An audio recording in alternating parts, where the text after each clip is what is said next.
Hola, soy su narrador de historias, y esta noche los acompañaré en un viaje a lo más profundo de la oscuridad, pero primero, un pequeño ritual.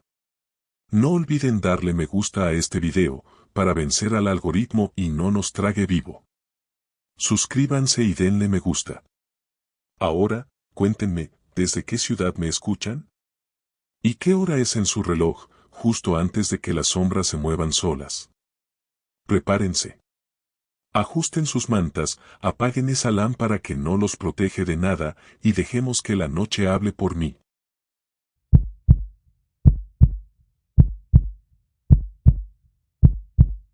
No fue el crujido de la estructura lo que me alertó, soy ingeniero civil, habría reconocido el quejido de una viga a punto de ceder o el gemido de un muro carcomido por el peso.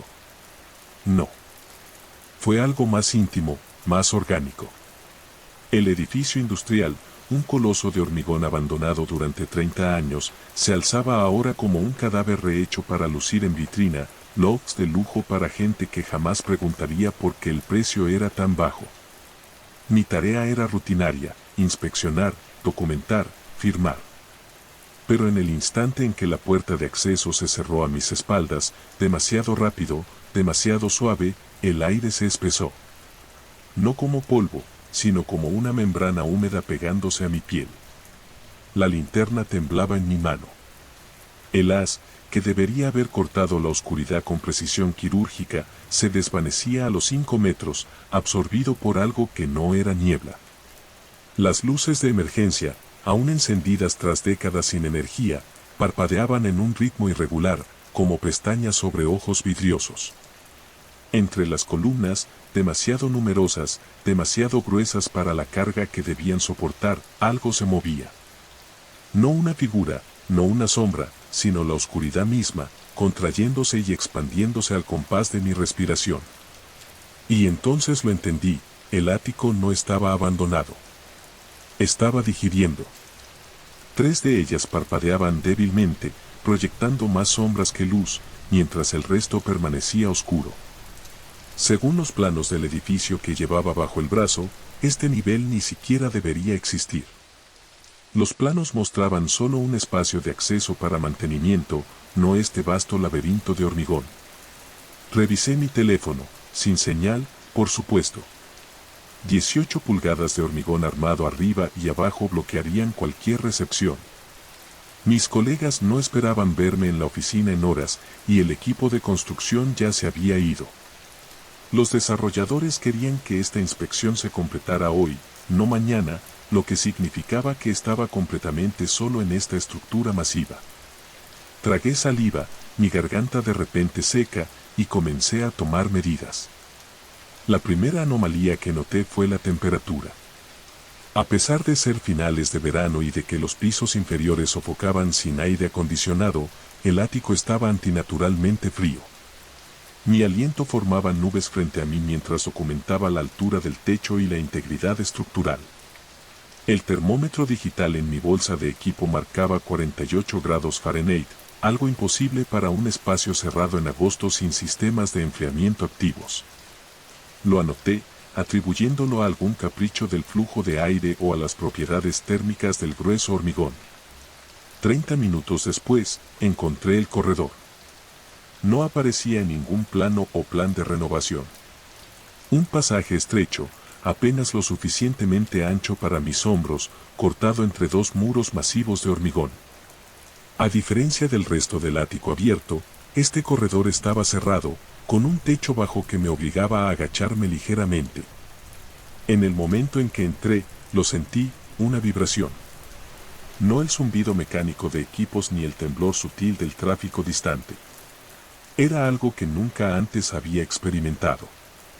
El aire mismo parecía vibrar a una frecuencia justo por debajo del umbral auditivo, una presión que hacía que mis tímpanos dolieran y que mis dientes se sintieran flojos en sus cavidades. En cada extremo del corredor había puertas de metal idénticas, sus superficies cubiertas con patrones de óxido que se asemejaban a placas de circuitos o escritura antigua. Mientras observaba, la puerta a mi izquierda se abrió unos 5 centímetros y luego se cerró lentamente de nuevo. No había corriente de aire en el espacio, El aire estaba completamente quieto, excepto por esa vibración persistente. Me acerqué a la puerta con cautela, pasando la mano sobre la superficie. El óxido se desprendió en mis dedos, no en escamas, sino como un polvo rojo fino que manchaba mi piel como sangre seca. Mi equipo no detectó flujo de aire ni diferencia de temperatura que pudiera explicar el movimiento de la puerta. Hice una nota para recomendar el reemplazo completo de estas puertas durante la renovación, aunque algo me decía que los desarrolladores preferirían simplemente sellar este corredor por completo. Entonces lo escuché, un suave sonido de raspado detrás de mí.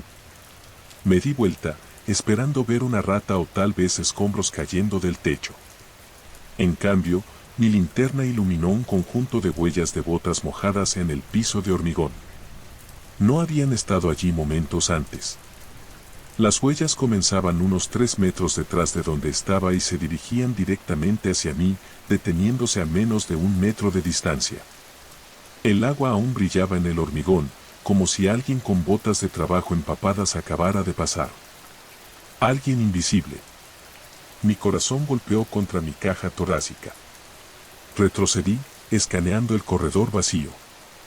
La parte lógica de mi cerebro, la mente de ingeniero que me había llevado a través de una década de análisis estructurales e inspecciones de seguridad, buscaba desesperadamente una explicación. Una tubería con fugas arriba, tal vez goteando en un patrón que se asemejaba a huellas.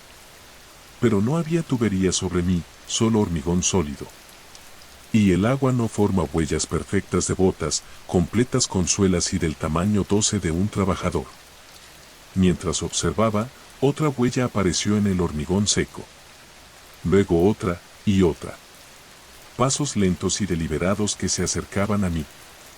El caminante invisible ahora estaba lo suficientemente cerca como para que debiera sentir su aliento en mi cara, para chocar contra un cuerpo sólido.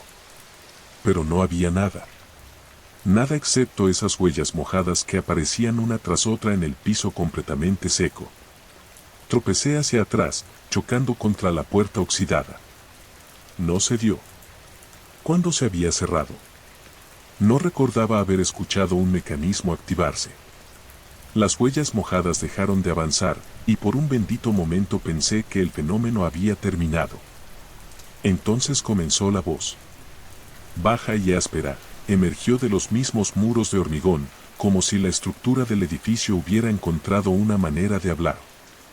Las palabras eran claras, pero no tenían sentido, un flujo de coordenadas de construcción y especificaciones estructurales para proyectos que no podían existir.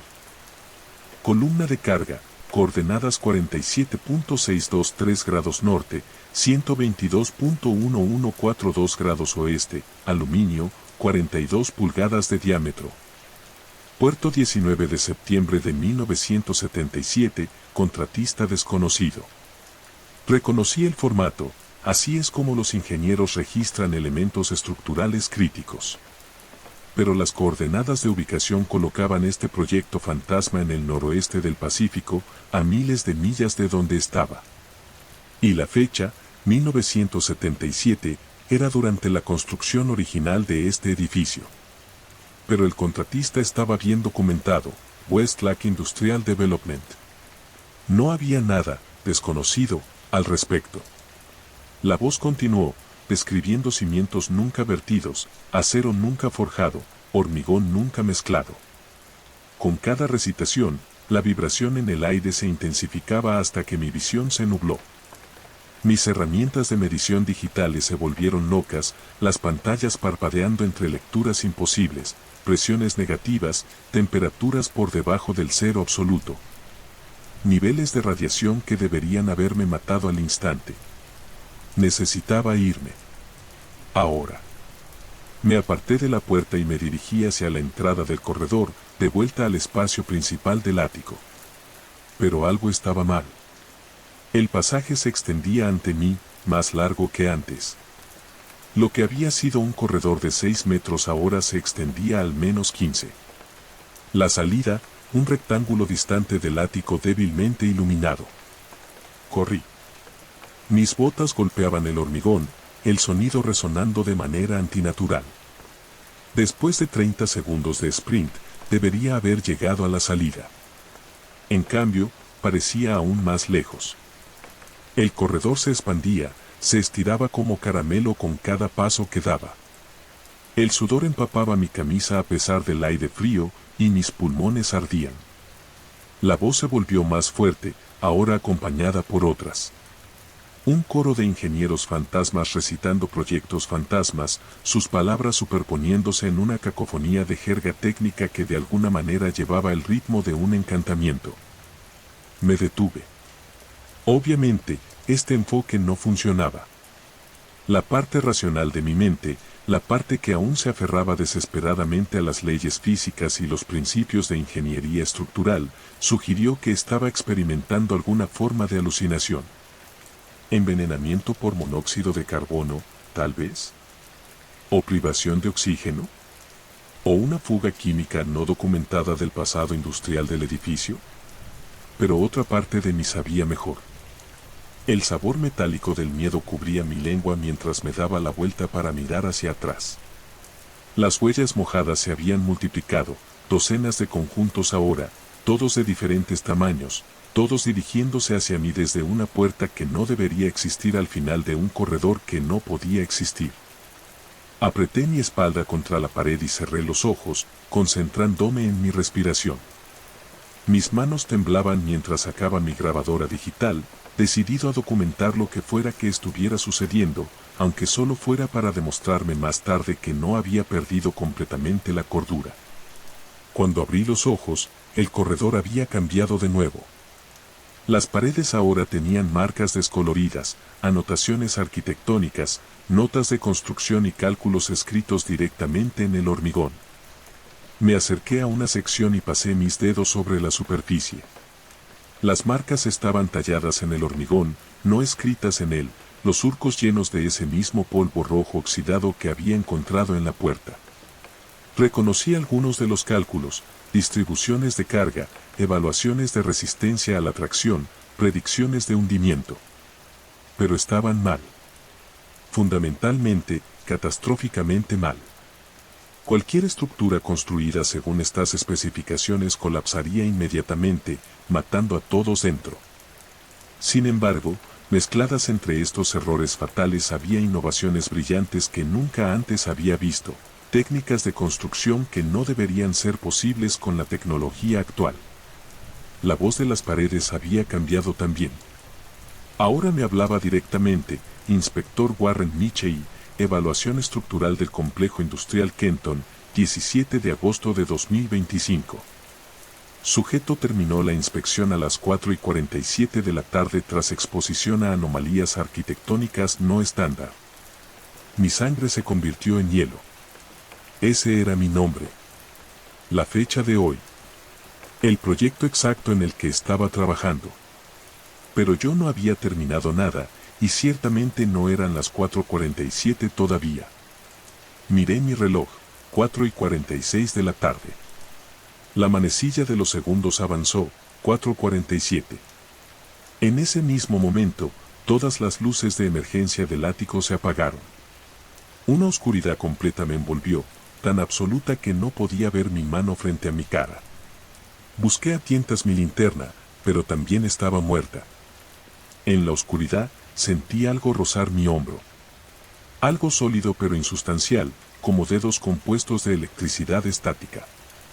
Los susurros se intensificaron, múltiples voces ahora, todas hablando en ese mismo lenguaje técnico de construcción e ingeniería, pero torcido, equivocado. Describían cómo se había construido el edificio, no con hormigón y acero, sino con algo más.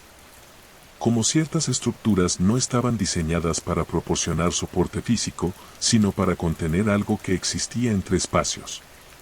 Como las lecturas anómalas que detecté no eran fallas, sino mediciones de algo que se filtraba desde otro lugar.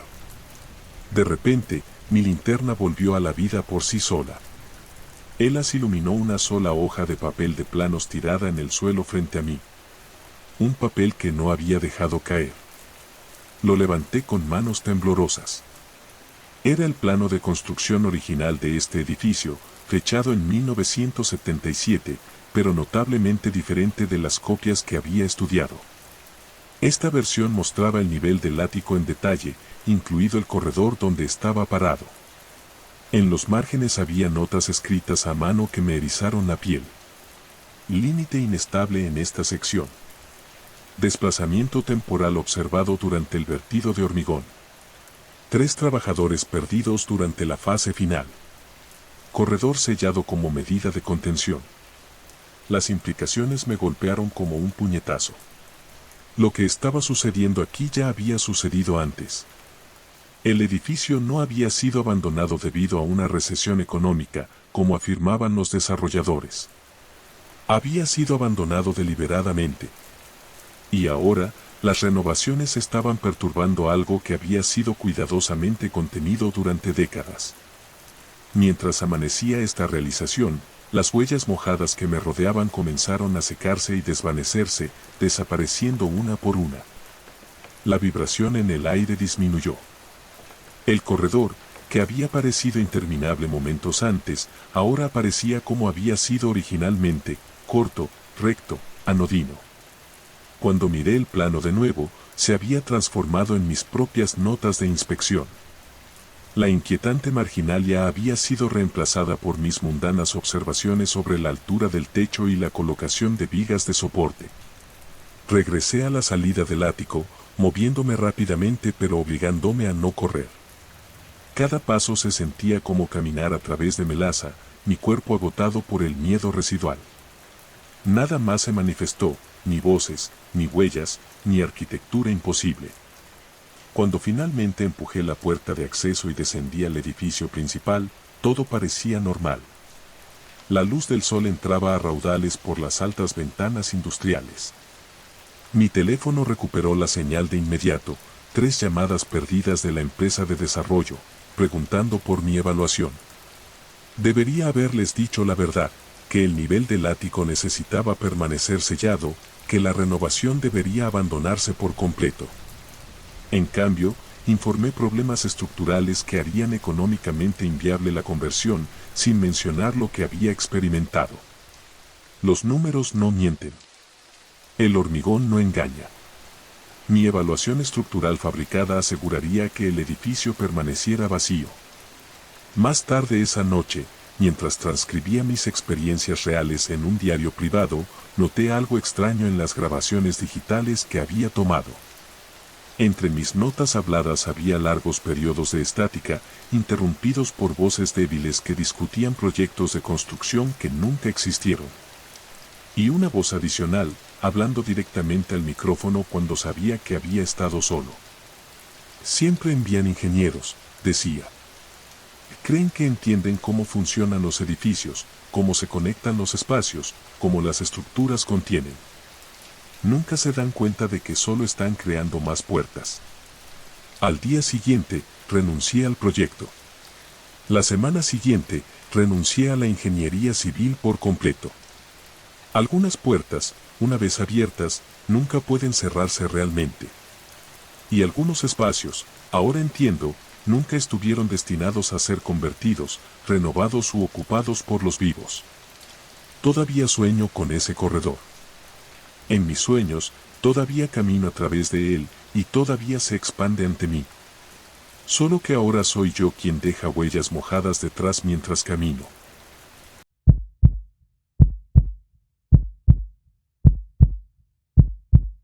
El cuero se desgarró bajo mis dedos como papel mojado, revelando no el relleno de crin de caballo que esperaba, sino algo más oscuro, una cavidad que exhalaba un olor salobre a agua de mar antigua. Mi taller de restauración de pronto se sintió más frío. La silla victoriana había llegado 3 días antes, su marco de caoba sólido pero su tapicería rajada como si grandes garras la hubieran desgarrado. Mientras retiraba otra tira del cuero dañado, la silla tembló bajo mi tacto. No la vibración suave de una junta floja, sino el ritmo distintivo de algo contenido, algo que esperaba. Soy Thomas Mercer, especialista en restauración de muebles del siglo XIX. Llevo 15 años rescatando antigüedades del borde de la decadencia. Mi taller ocupa el sótano de un edificio centenario en Portsmouth, apropiado dada la historia marítima incrustada en las piezas que restauro. Mi reputación por discreción y habilidad atrae clientes con solicitudes inusuales, pero nada me preparó para lo que llegó con ese monstruo victoriano. Los repartidores se quejaron de su peso inusual, como si la silla se redistribuyera en sus manos. Lo atribuye a quejas de trabajadores mal pagados. Pero al examinarla bajo las luces del taller, noté algo extraño. Era una butaca junto al fuego, circa 1870, tapizada en cuero agrietado color burdeos con tachuelas de latón en los brazos. Elegante, de no ser por los daños violentos en el asiento y el respaldo, desgarros paralelos que sugerían que algo había luchado por escapar desde dentro. El cliente, un tal señor Blackwood, proporcionó poca información. Según sus notas, la silla había sido rescatada de una mansión costera programada para demolición. La propiedad pertenecía a un capitán de barco que desapareció en los años 1890. Las instrucciones eran simples: reparar la tapicería preservando el material original. Trabajo rutinario. O eso creí. Esa primera noche, mientras medía los daños, noté que la silla estaba más fría que el aire circundante, como si resistiera el calor del taller. Mis dedos trazaron los desgarros, siguiendo su violencia. En el más profundo, vislumbré algo que no pertenecía a un mueble victoriano, un documento empapado, su tinta casi ilegible. Lo extraje con cuidado. Era el manifiesto de un barco fechado en 1889, el último viaje del capitán Everett. Listaba carga común, pero una nota al margen me heló: operación de rescate exitosa. Espécimen asegurado. Dejé el papel secándose y volví a la silla. Mi pulgar topó con algo afilado en el relleno, un fragmento duro e iridiscente, curvado como una garra o escama, pero con cualidad nacarada. Bajo la luz, parecía palpitar. Lo guardé en un frasco, notando su peso anormal y cómo cambiaba de color. Esa noche, soñé con aguas oscuras y sonidos de raspado. Desperté a las 3 de la mañana, seguro de haber oído movimiento en el taller. Bajé las escaleras con una linterna, pero todo parecía normal, excepto la silla, que se había movido unos 15 centímetros. Al día siguiente, examiné el documento con café en mano. Más allá del manifiesto, había una entrada de diario describiendo una operación de rescate en la costa de Nueva Inglaterra. El capitán Everett escribió sobre un naufragio como ningún otro, no de madera y lona, sino algo orgánico, como un caparazón. Su tripulación recuperó artefactos que desafiaban clasificación, incluyendo componentes que seguían moviéndose independientemente. La última entrada mencionaba asegurar estos especímenes en muebles personalizados para transporte. La letra se volvía errática hacia el final, describiendo enfermedades extrañas en la tripulación y sonidos que ninguna garganta humana podría producir. Debería haberme detenido ahí. Cualquier persona racional habría contactado al cliente y rechazado el proyecto. En cambio, una compulsión inexplicable me obligó a continuar. Esa tarde, comencé reparaciones preliminares. Bajo el relleno convencional, encontré material fibroso parecido a algas marinas preservadas, pero aún húmedas. Y debajo, algo peor, una estructura reticulada que se asemejaba a cartílago, no a madera, formando un esqueleto secundario dentro de la silla. El patrón me recordó costillas o el interior de ciertos moluscos, pero escalado a proporciones humanas. El olor a salmuera se intensificó, reemplazando los aromas familiares de barniz y pegamento. Los crujidos normales del edificio parecían sincronizarse con mis movimientos, como si algo me imitara desde las paredes. Al anochecer, noté un polvo fino alrededor de la silla, no serrín, sino algo que se asemejaba a arena o conchas trituradas.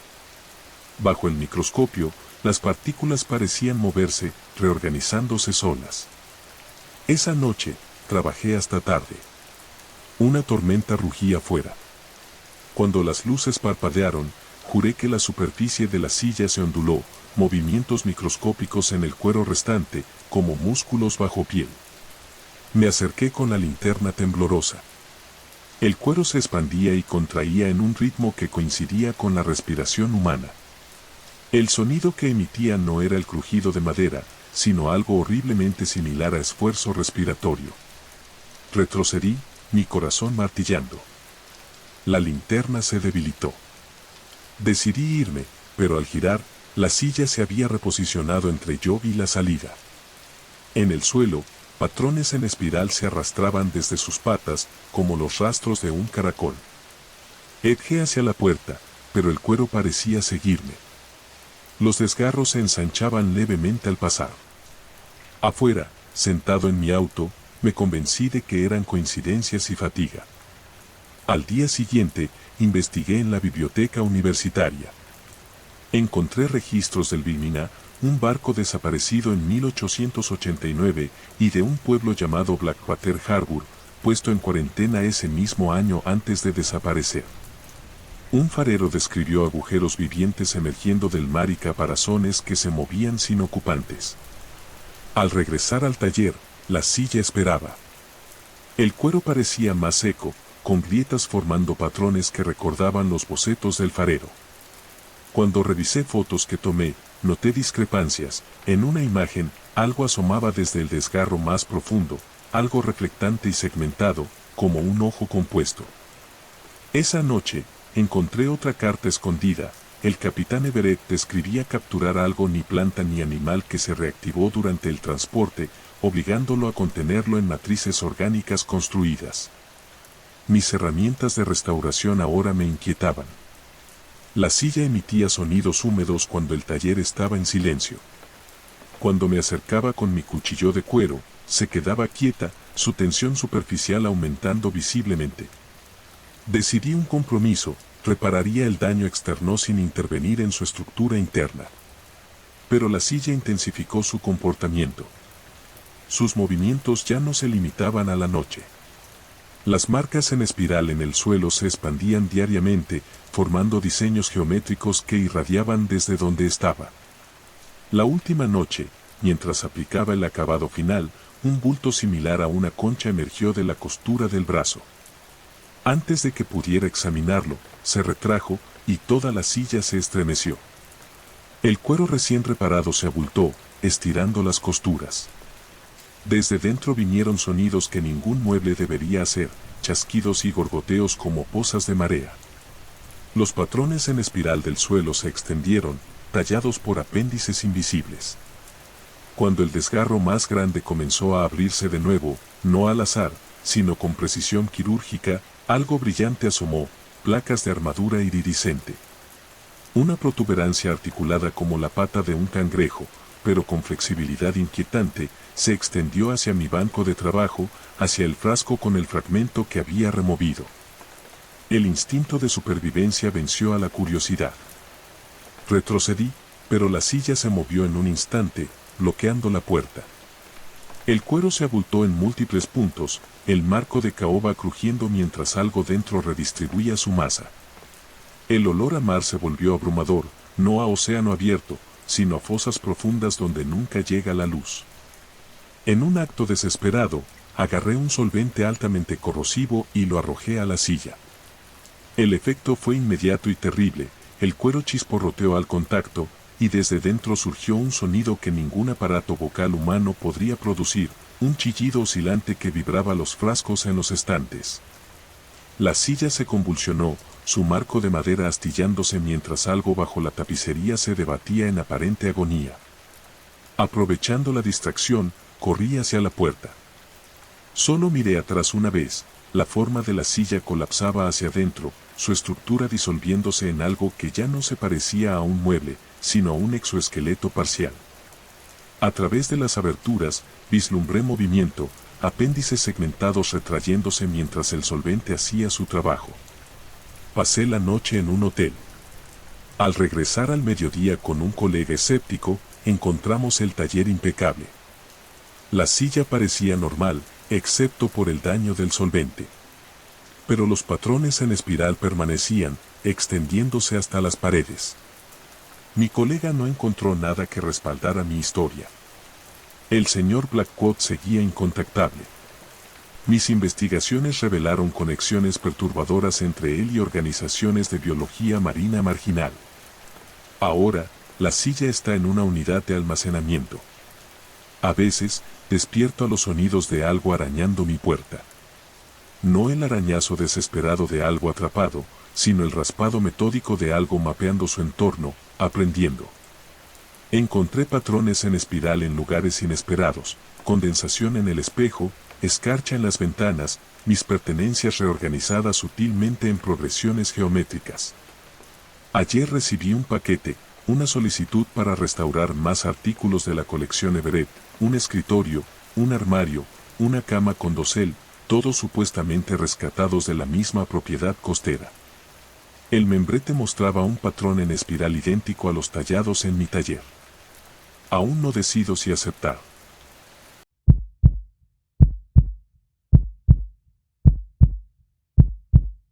El reflector cortó la oscuridad como un cuchillo, su haz iluminando partículas de polvo que danzaban en el aire. Excepto que no debería haber energía para que funcionara. Me quedé paralizado en el centro del hangar 14, mi cámara colgando inútilmente de mi cuello, mientras el enorme reflector de la Segunda Guerra Mundial giraba en su soporte sin hacer ruido, sin cables. Sin ninguna explicación racional. El metal bajo mis botas vibraba a una frecuencia apenas perceptible, más una sensación que un sonido, como el retumbar fantasmal de motores que llevaban décadas silenciados. Siempre me han atraído los lugares abandonados. Como fotógrafo especializado en aviones militares olvidados, he pasado incontables noches en bases desmanteladas y aeródromos abandonados por todo el país. Pero la base aérea Miller era diferente. En el momento en que crucé las puertas oxidadas del hangar 14, algo se sintió mal. Un frío que penetraba más allá de la piel. Un silencio que parecía tener peso y sustancia. El cuidador del aeródromo me había advertido sobre ese lugar con un tono extrañamente desapegado cuando le pregunté por acceso a los hangares para mi proyecto fotográfico sobre instalaciones de mantenimiento de B-17. Su rostro curtido se crispó casi imperceptiblemente.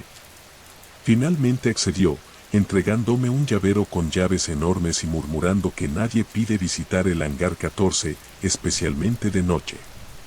Lo atribuí a los delirios de un viejo solitario que había pasado demasiados años escuchando el viento aullar entre edificios vacíos. Ahora, mientras el haz de luz volvía a girar, ya no estaba tan seguro. La luz iluminó el suelo de concreto, revelando una serie de marcas circulares superpuestas. No las rayas lineales que esperaría de aviones aterrizando, sino círculos perfectos, como si algo hubiera descendido en vertical.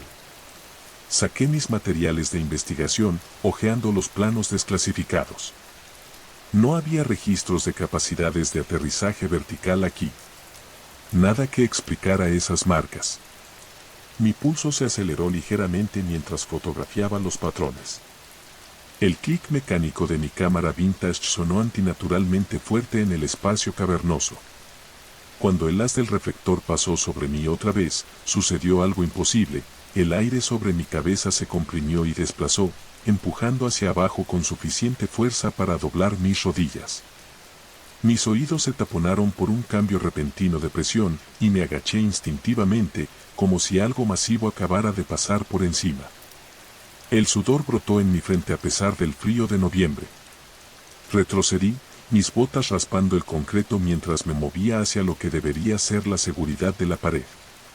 El reflector continuó su rotación mecánica lenta, barriendo el espacio vacío donde alguna vez se habían mantenido y reparado los bombarderos de la Segunda Guerra Mundial. Mi mano buscó a tientas mi linterna, su haz patéticamente pequeño comparado con el potente reflector. El reflector se detuvo brevemente en una sección del suelo a unos 6 metros de mí, y noté algo peculiar. El polvo en esa área estaba alterado de una manera que casi se asemejaba a huellas.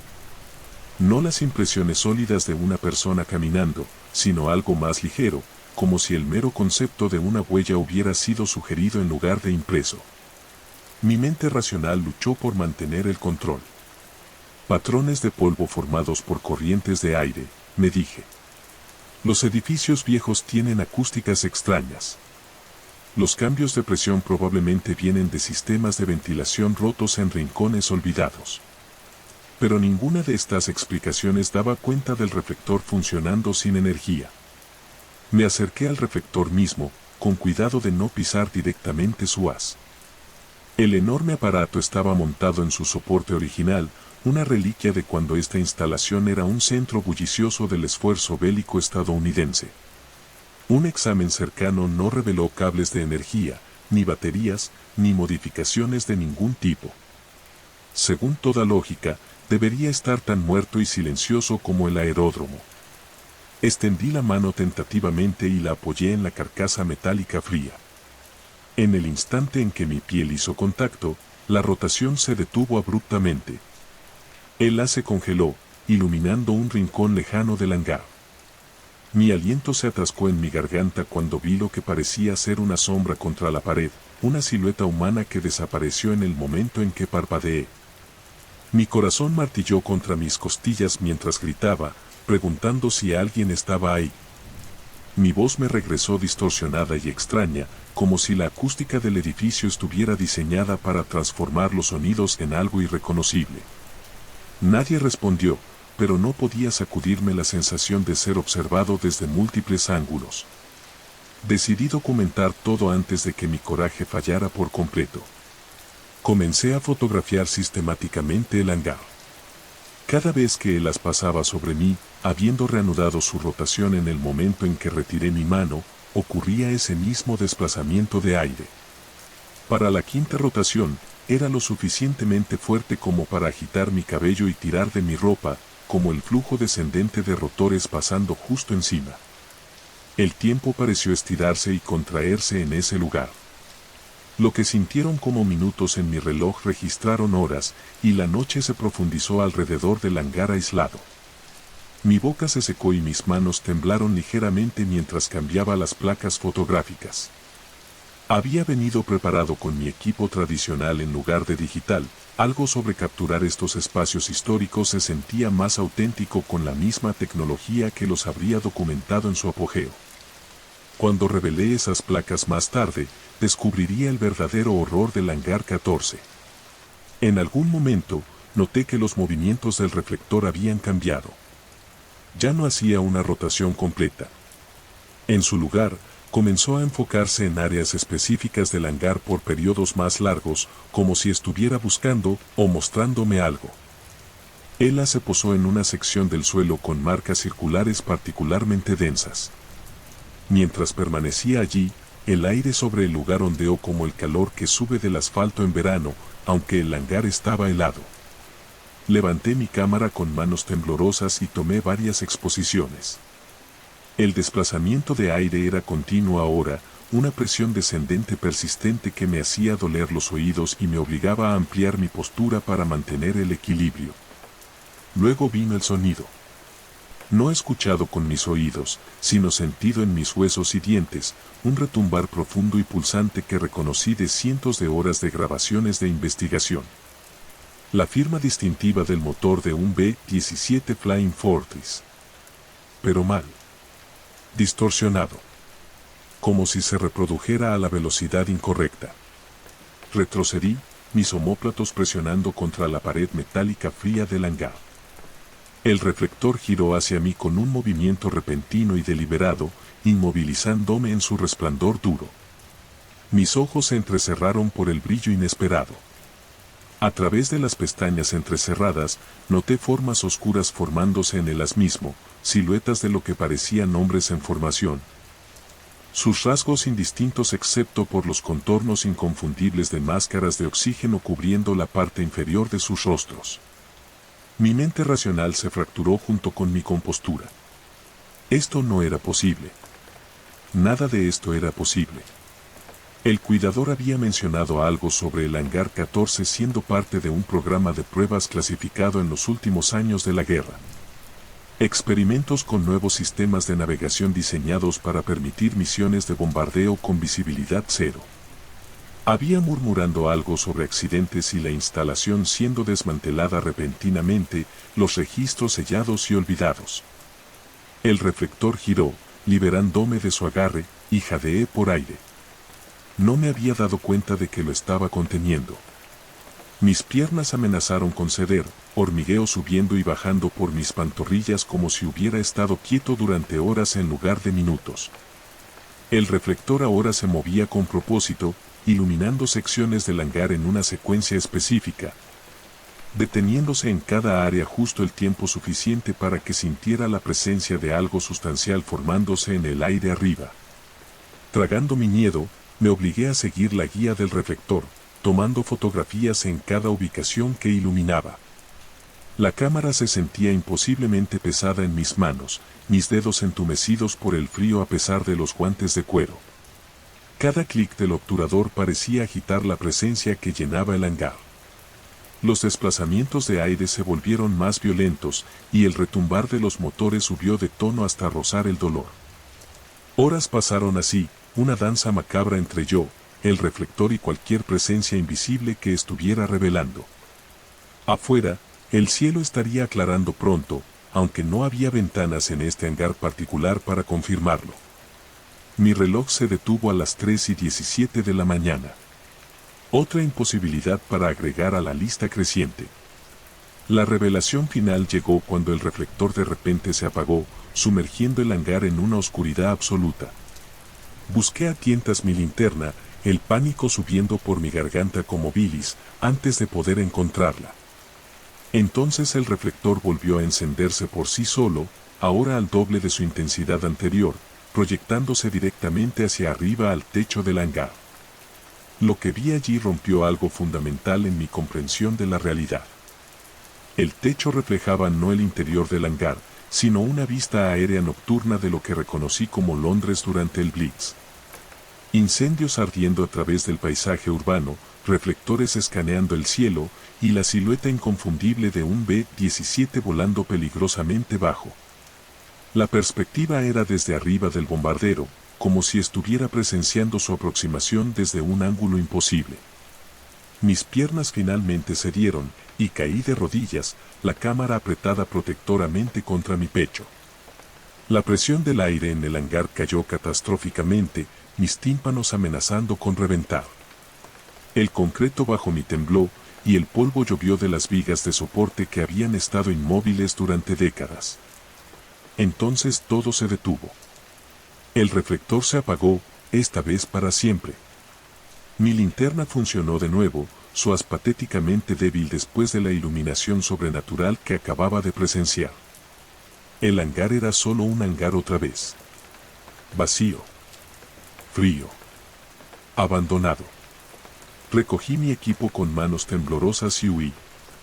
3 días después, revelé las placas fotográficas en mi cuarto oscuro. Lo que revelaron me ha perseguido desde entonces. Cada imagen mostraba el mismo hangar vacío, excepto por las áreas donde el reflector se había detenido más tiempo. Allí, capturadas en aluros de plata con una claridad innegable, estaban las siluetas de aviadores. Algunos de pie en atención, otros sentados como en estaciones de control, todos usando las distintivas máscaras de oxígeno de las tripulaciones de bombarderos de gran altitud. Sus formas eran transparentes pero inconfundibles, y su posicionamiento correspondía exactamente a las estaciones de tripulación de un B-17. Lo más inquietante fue la placa final, tomada cuando el reflector había proyectado hacia arriba. La imagen mostraba no el techo del hangar, sino el interior de una cabina de bombardero, vista desde la posición del navegante. A través de las ventanas, los incendios ardían a través de Londres. El reflejo de la cara del piloto era visible en el vidrio, su máscara de oxígeno medio quitada, su expresión congelada en un momento de terrible realización. He pasado los meses desde esa noche investigando registros clasificados de la base aérea Miller. Lo que encontré sugiere que en los últimos meses de la guerra se probó tecnología experimental. Intentos de crear un sistema de navegación que de alguna manera pudiera recordar rutas de vuelo anteriores y reproducirlas con perfecta precisión. El proyecto fue abandonado después de que un vuelo de prueba nunca regresara. El bombardero y su tripulación desaparecieron durante lo que debió ser una misión de bombardeo simulada. La base aérea fue desmantelada poco después. El hangar 14 fue sellado. Los registros fueron enterrados en papeleo burocrático. Ya no fotografío aeródromos abandonados. Pero a veces, cuando cierro los ojos, todavía puedo sentir ese desplazamiento de aire sobre mí, el peso de algo masivo pasando por encima, atrapado en una repetición interminable de sus momentos finales. Y en mis sueños, veo esas marcas circulares en el piso del hangar, no como patrones de aterrizaje, sino como ondas en la realidad misma. Puntos donde algo había perforado la delgada membrana entre el entonces y el ahora, entre el allí y el aquí. Puntos donde algo todavía está tratando de volver a casa.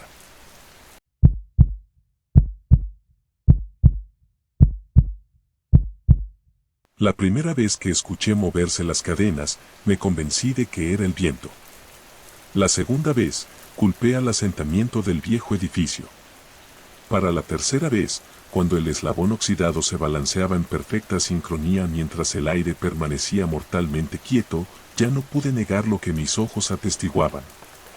Algo caminaba entre las sombras del hospicio de cuarentena de St. Augustine y estaba dando a conocer su presencia.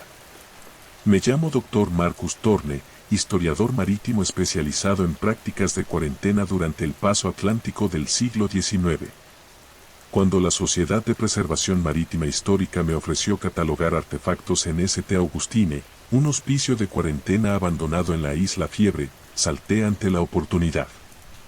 El hospicio había estado sellado desde 1897, cuando la práctica de aislar viajeros potencialmente infectados cayó en desuso.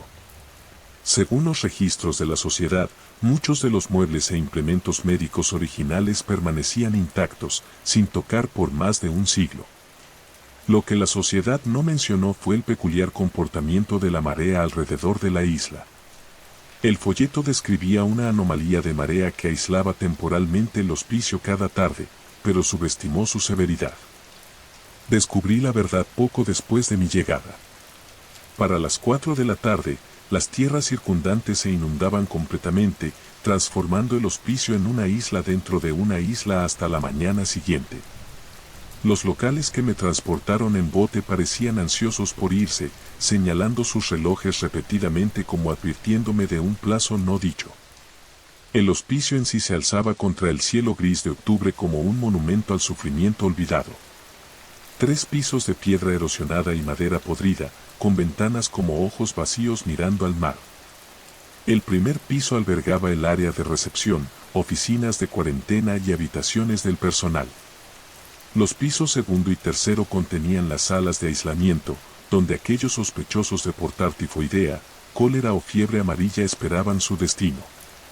Lo más llamativo eran las cadenas. Cientos de ellas, colgando de soportes reforzados en el techo por todo el edificio.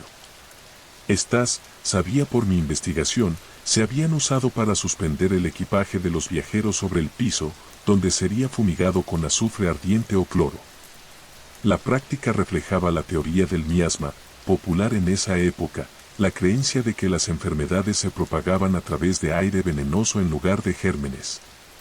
Pasé mi primer día documentando la planta baja, fotografiando registros con nombres de pasajeros y sus destinos finales, liberados, transferidos al hospital o simplemente fallecidos.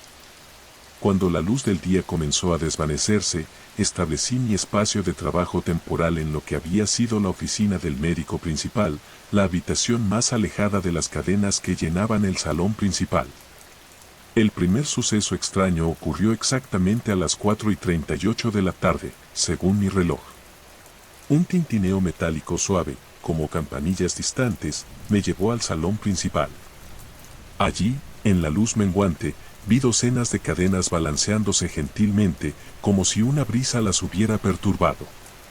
Pero el aire estaba perfectamente quieto. Me acerqué a una cadena, examinándola de cerca sin encontrar fuente de movimiento. Cuando la toqué, el metal frío me envió un escalofrío, y la cadena se detuvo inmediatamente. Segundos después, reanudó su balanceo, coincidiendo con el ritmo de todas las demás. Me retiré a mi espacio de trabajo, atribuyendo el fenómeno a algún capricho de la circulación de aire en el viejo edificio. Quizás cambios de temperatura al caer la tarde creaban corrientes sutiles. Esta explicación me satisfizo hasta las 5:17 de la tarde, cuando ocurrió el segundo incidente. Esta vez el sonido era más pronunciado, un traqueteo sincronizado que resonó por el edificio. Volví al salón principal para encontrar las cadenas oscilando más vigorosamente, trazando arcos idénticos en la luz tenue. Mi mente científica buscó explicaciones desesperadamente: actividad sísmica, asentamiento de los cimientos del edificio, incluso alucinaciones provocadas por esporas de moho. Ninguna parecía adecuada. Decidí distraerme con el trabajo, enfocándome en una colección particularmente interesante de notas de los oficiales de cuarentena. Dentro de estas páginas descubrí la primera mención de perturbaciones nocturnas reportadas por el personal. El médico principal había descartado estos relatos como superstición entre los ordenanzas, atribuyéndolos a los sonidos naturales de un edificio aislado y la tensión psicológica de trabajar entre los enfermos y moribundos. A las 6:05 de la tarde, cuando la oscuridad envolvió completamente la isla, el tercer incidente destrozó cualquier escepticismo restante. Las cadenas por todo el edificio comenzaron a moverse al unísono, balanceándose en arcos amplios y deliberados. El sonido ya no era un tintineo gentil, sino un estruendo atronador que reverberaba a través de las paredes de piedra.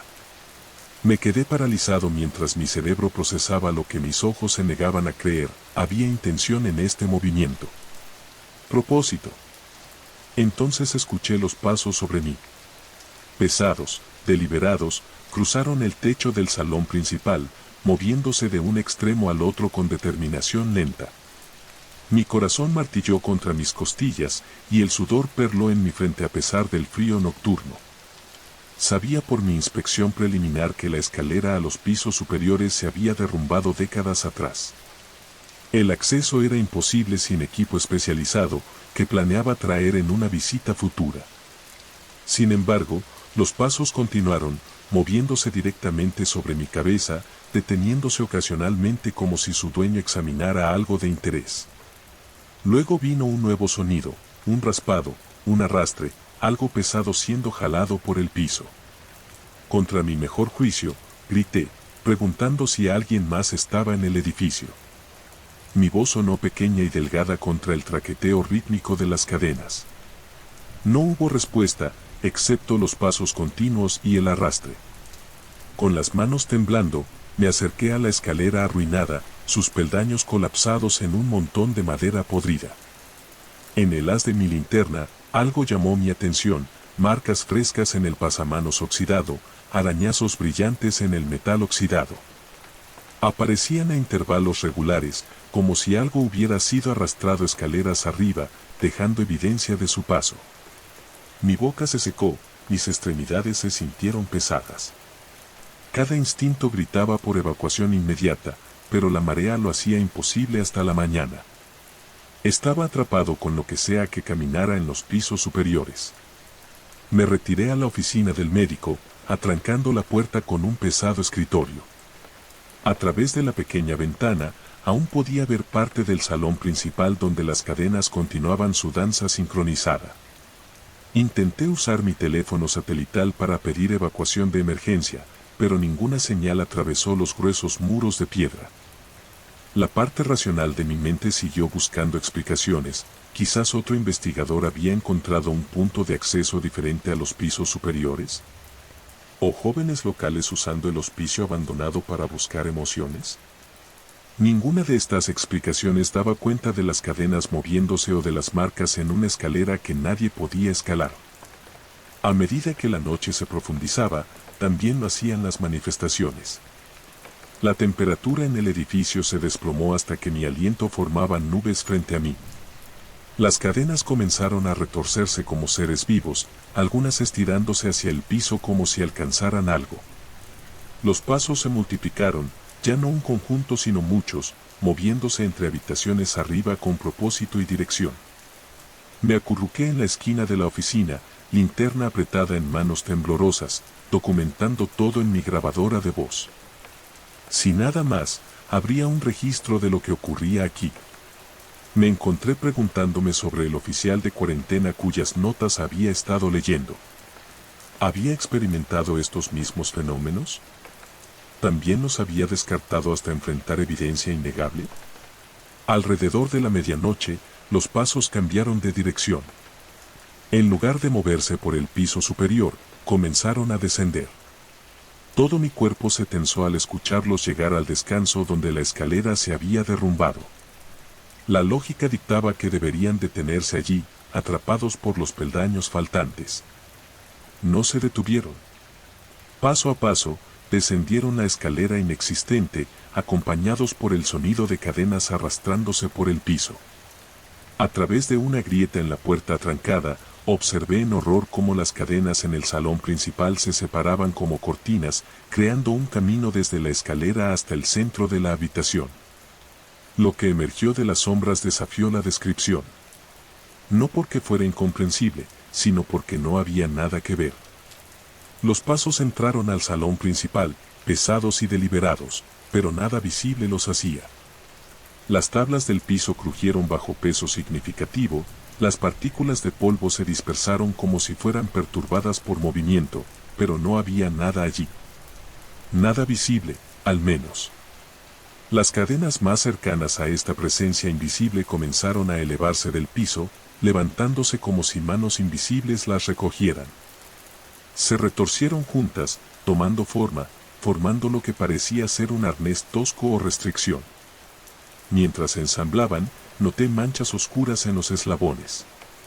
Viejas y marrones, pero de alguna manera brillantes, húmedas en el haz de mi linterna. Mi mente académica, incluso en el terror, conectó las piezas. La cuarentena no era solo para equipaje. En los peores brotes, cuando las salas de aislamiento se llenaban más allá de su capacidad, el personal desesperado a veces había sujetado a los pacientes más peligrosos, aquellos en medio del delirio o fiebre violenta, con arneses de cadena suspendidos del techo. Los mantenía de lastimarse a sí mismos o a otros mientras maximizaba el limitado espacio del piso.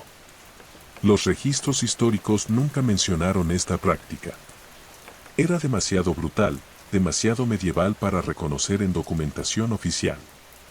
Pero aquí estaba la evidencia, ensamblándose ante mis ojos. Un sonido llenó el salón entonces. No pasos ni cadenas, sino algo entre un gemido y un jadeo, la respiración trabajosa de alguien luchando por aire a través de pulmones llenos de líquido. Dio vueltas por la habitación, deteniéndose en cada cadena colgante, inspeccionándolas como si buscara algo específico. Cuando se acercó a la puerta de la oficina, dejé de respirar por completo. El picaporte se movió, la madera crujió cuando algo presionó contra ella. Mi barricada se desplazó ligeramente, el pesado escritorio raspando unos centímetros por el piso antes de que la presión cesara. En las largas horas hasta el amanecer, la presencia rondó el edificio, a veces arriba, a veces en mi piso. Las cadenas continuaron su danza, ocasionalmente formando esas horribles formas de arnés antes de caer inertes de nuevo. La temperatura fluctuó salvajemente, frío helado seguido por calor sofocante como de fiebre que me dejaba empapado en sudor. Cuando la primera luz del amanecer filtró por las ventanas, los fenómenos cesaron abruptamente. Las cadenas colgaron inmóviles, los pasos se silenciaron, la presencia opresiva que había llenado el edificio retrocedió como la marea alrededor de la isla. Esperé hasta que hubiera plena luz del día antes de quitar mi barricada. El salón principal apareció inalterado, excepto por un detalle: el piso bajo las cadenas estaba marcado con docenas de huellas mojadas que no habían estado allí el día anterior. Mientras observaba, se evaporaron en la luz matutina, sin dejar rastro. El bote regresó a las 8 de la mañana como programado. El operador pareció sorprendido de verme esperando en el muelle, maletas empacadas, investigación incompleta. Cuando preguntó si volvería para continuar mi trabajo, mi garganta se cerró alrededor de la mentira que intenté decir. En su lugar, simplemente negué con la cabeza. Antes de irme, tomé una fotografía final del hospicio.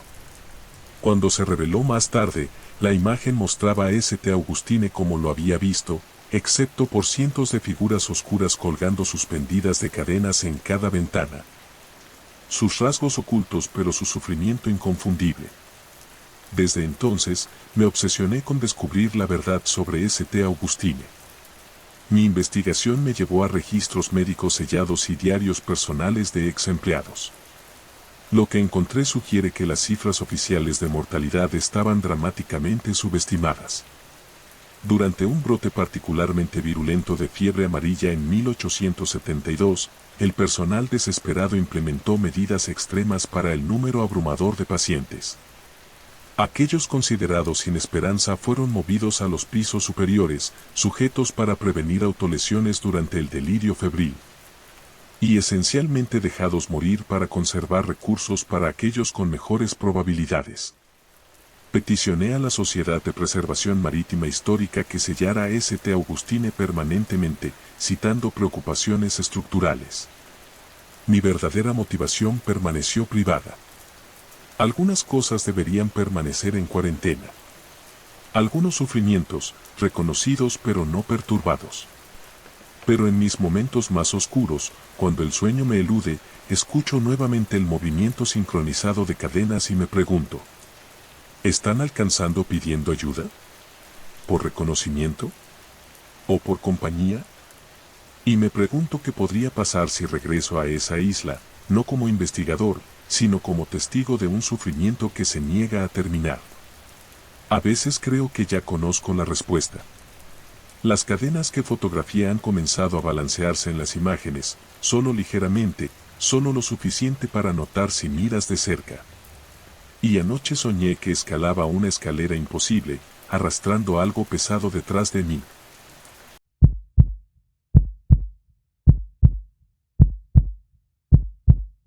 El primer grano de arena apareció en mi mesa de trabajo 3 semanas después de adquirir el reloj de arena.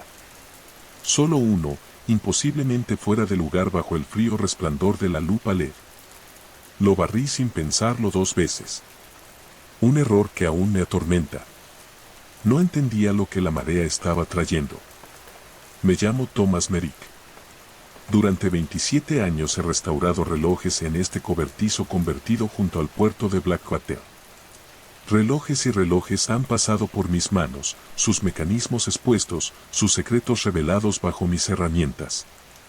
Hasta el reloj de arena. Creía entender los límites del tiempo. Llegó en un envío de una subasta de bienes en Provincetown, un reloj de arena del siglo XIX, encerrado en roble oscurecido y latón deslustrado. El catálogo lo listaba como cronómetro marítimo de arena, circa 1850. Sin mención de su procedencia, ni del extraño patina en sus cámaras de vidrio. El precio era justo, la artesanía, exquisita. Debería haber cuestionado por qué ningún otro coleccionista pujó contra mí. La primera peculiaridad se reveló durante mi examen inicial. La arena no era el cuarzo blanco esperado, sino una mezcla gris negruzca que parecía absorber la luz en lugar de reflejarla. Cuando probé su flujo al invertir el reloj, la arena descendió en riachuelos perfectos, casi viscosos en su movimiento. Cronometré el flujo, exactamente 12 minutos, sin importar la orientación. Constante. Confiable. Preciso.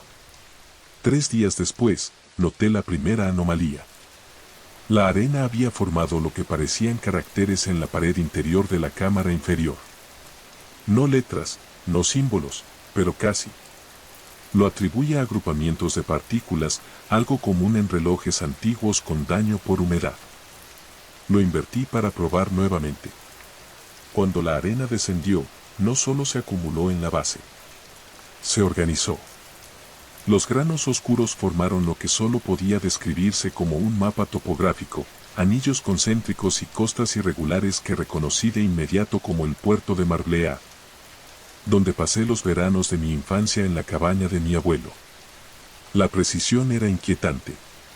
Cada ensenada, cada afloramiento rocoso, perfectamente reproducido en miniatura.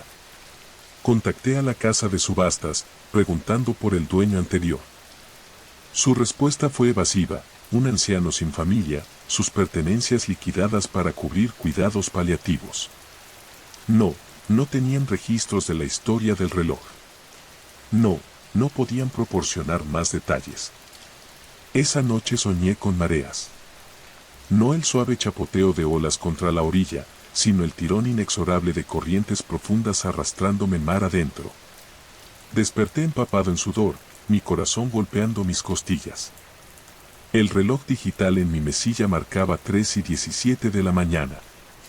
Desde abajo llegó un sonido que no pude identificar de inmediato, una susurración constante, como partículas finas cayendo sobre una superficie dura. Mi taller estaba oscuro cuando bajé las escaleras, la linterna temblando en mi mano. Él las captó motas de polvo flotando, densas de manera antinatural. El sonido creció a medida que me acercaba a mi mesa de trabajo, un flujo continuo, como si alguien hubiera volcado un recipiente de arena. Pero cuando encendí las luces, el sonido cesó de inmediato. El reloj de arena estaba exactamente donde lo había dejado, la arena ahora acumulada en la cámara inferior. Pero alrededor, en la pulida superficie de roble, había un círculo perfecto de esa misma arena oscura. No amontonada, sino dispuesta en un anillo preciso. La toqué, frotando los granos entre mis dedos. Estaban fríos y ligeramente húmedos, como recién traídos debajo el agua. La barrí en un pequeño vial de vidrio, con la intención de analizarla. Puse el reloj de arena en un gabinete cerrado, más por incomodidad que por preocupación por su valor. A la mañana siguiente, el vial estaba vacío. Ni un solo grano dentro, aunque el sello estaba intacto. En mi mesa de trabajo, el reloj de arena había regresado misteriosamente a su posición anterior. El gabinete cerrado no mostraba signos de manipulación. La arena ahora representaba una costa diferente, la península en forma de gancho de Cape Cod, su curvatura distintiva e inconfundible incluso en esta forma miniatura. Mi colega Marcus sugirió por teléfono que los relojes antiguos a veces contenían mezclas especiales de arena, limaduras de hierro magnetizadas o cuarzo tratado que podía responder a factores ambientales. Su explicación era racional, pero insuficiente. No explicaba los renderizados geográficos específicos, ni la habilidad del reloj para escapar de su encierro. Consideré venderlo. Incluso destruirlo. Pero algo me lo impedía. Una fijación antinatural había echado raíces. Me encontré mirando la arena fluir durante horas, viéndola crear y recrear costas familiares, playas donde recolecté conchas, calas rocosas donde pesqué con mi abuelo. El reloj de arena sabía dónde había estado. Una semana después de su llegada, desperté al sonido del agua. No goteando, no fluyendo, sino el surgir rítmico de mareas bajo las tablas de mi taller. Mi casa está construida sobre pilotes en tierra firme, un hecho que me repetí mientras bajaba las escaleras con la linterna temblando ante mí. El sonido cesó abruptamente cuando llegué al último escalón. En el silencio que siguió, solo escuché mi propia respiración entrecortada y la lejana sirena de niebla desde la boca del puerto. El haz de la linterna captó un brillo peculiar cerca de la pared norte. Al acercarme, reveló una delgada línea de arena que se extendía desde debajo del zócalo, cruzando el piso en un camino serpenteante. Seguí el rastro hasta su fin, y me encontré frente a mi mesa de trabajo. El reloj de arena se alzaba en el centro entre mis herramientas, la arena dentro arremolinándose sin haber sido invertido, creando y disolviendo patrones como nubes vistas desde arriba. El rastro en el piso continuaba directamente hasta el borde del banco, luego subía por su lado, los granos adhiriéndose imposiblemente a la superficie vertical hasta alcanzar la base del reloj de arena. Mis manos temblaban cuando alcancé el interruptor. Las luces fluorescentes parpadearon al encenderse y el rastro de arena se desintegró, los granos dispersándose como si un viento imperceptible los hubiera soplado. El sueño se convirtió en un recuerdo distante. Instalé cámaras activadas por movimiento en el taller, su capacidad infrarroja capturando la oscuridad que parecía intensificarse alrededor del reloj de arena. Durante 3 noches, no grabaron nada inusual, solo algún ratón ocasional o la sombra de ramas contra las ventanas. En la 4ª noche, las 3 cámaras fallaron simultáneamente exactamente a las 3:17 de la mañana. Cuando se reactivaron una hora después, el reloj de arena se había movido nuevamente, ahora posicionado en el centro de mi calendario de escritorio, cubriendo la fecha del ahogamiento de mi abuelo, 30 años antes. Mi mente racional ofreció explicaciones: coincidencia, paranoia inducida por fatiga, quizás incluso demencia temprana. Programé una cita con mi médico, quien no encontró nada físicamente malo más allá de presión arterial elevada e insomnio. Me recetó pastillas para dormir que nunca tomé. La inconsciencia química parecía más peligrosa que la vigilia. Las intrusiones escalaron. Arena aparecía en todas partes, en mi café, entre las páginas de libros, tapando los desagües hasta que se inundaban con agua salobre. El reloj de arena ahora se movía libremente por la casa, apareciendo en lugares imposibles de alcanzar sin escalera o herramientas. Lo encontraba en estantes altos, balanceado en marcos de puertas, una vez incluso suspendido de un aplique por filamentos de arena que se deshacían al tocarlos. 2 semanas después de la llegada del reloj, escuché pasos por primera vez. No el crujido de una casa vieja asentándose, sino pisadas deliberadas y pesadas en el piso del taller. Las huellas que dejaban eran perfectas, profundas como si soportaran un peso significativo. Llevaban directamente a mi mesa de trabajo, la rodeaban 3 veces y simplemente se detenían, como si quien las hiciera hubiera desaparecido o sido absorbido por la madera. Comencé a dejarme notas a mí mismo en el banco, probando mi memoria contra mi percepción cada vez más fragmentada del tiempo. El reloj de arena está en el gabinete, donde debe permanecer hasta que regrese la marea. 11:42 de la noche, se convertía en 3:17 de la mañana, se convertía en eternidad. Consulté a una historiadora local sobre el pasado marítimo de la región, evitando cuidadosamente mencionar mis experiencias.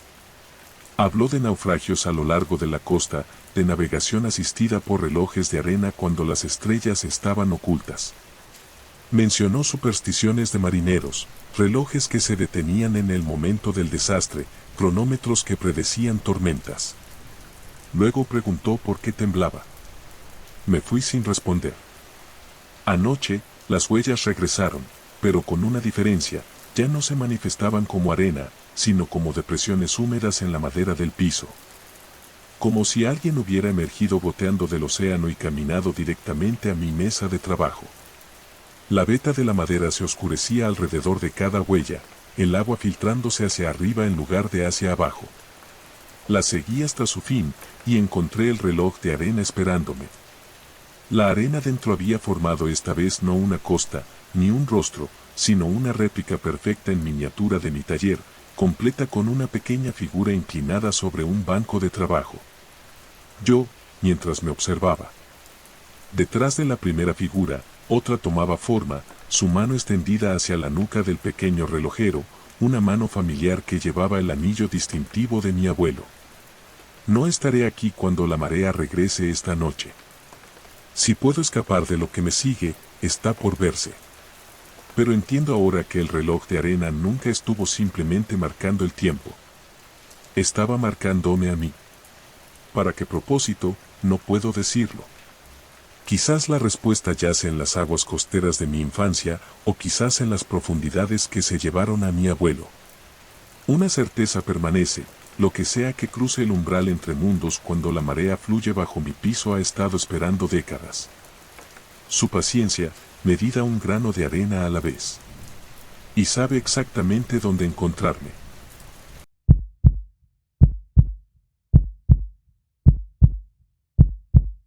El camión crujía bajo mis manos cuando el GPS comenzó a fallar. No era el primer problema eléctrico esa semana. Desde que tomé el atajo por el túnel Black Ridge, los sistemas del vehículo actuaban extraños. Pero esta vez el mapa digital mostraba algo imposible: mi icono avanzaba recto, mientras la carretera serpenteaba en pantalla como una víbora herida. Recalibrando, parpadeó la pantalla. Llovía esa noche de octubre, y los faros cortaban apenas la cortina de agua que golpeaba el parabrisas. El primer letrero apareció en el kilómetro 83, túnel Black Ridge, 15 km. Lo había pasado docenas de veces en mis 15 años transportando carga por la Ruta 40, pero nunca de noche. Nunca bajo esta lluvia. El segundo letrero, 5 kilómetros después, mostraba algo distinto: Túnel Black Ridge, 15 km. La misma distancia. Me froté los ojos. Un error de imprenta, seguro. Cuando el tercer letrero repitió la misma distancia, pisé el freno. El camión patinó sobre el asfalto mojado. En el retrovisor, los letreros habían desaparecido. La radio empezó a captar estática, y entre el ruido blanco, una voz susurraba coordenadas que coincidían con las de mi GPS casero. Las de mi dormitorio. Apagué el aparato con mano temblorosa. El túnel apareció de pronto, su boca oscura tragándose la carretera. No había luces de entrada, ni señales reflectantes. Solo ese óvalo perfecto de oscuridad, más negro que la noche misma. Mi reloj digital parpadeó, 3:17 de la mañana. Al cruzar el umbral, 3 cosas ocurrieron simultáneamente. Todos los sistemas eléctricos del camión murieron. La temperatura descendió 15 grados en un segundo. Oí el sonido de cadenas arrastrándose sobre el techo del túnel. Registro de audio recuperado del teléfono del conductor, 3:18 de la mañana. No hay señal de salida. Repito, el túnel no tiene fin. Las paredes. Dios, las paredes están respirando. Hay algo escrito aquí, con una sustancia que huele a algas podridas. Dice, el primero en entrar es el último en salir. Las cadenas otra vez. Esas malditas cadenas que... El aire dentro del túnel olía a carbón mojado y sal marina, aunque estábamos a 80 kilómetros de la costa. Las paredes, que deberían ser de hormigón liso, mostraban marcas verticales como garras gigantes. Y luego estaban las cadenas. No colgaban del techo. Creían del techo. Se retorcían como serpientes, goteando un líquido negro que mi linterna reveló como agua de mar. Cuando una de ellas rozó el parabrisas, dejó un rastro de sal cristalizada que formó números, 3-17-42.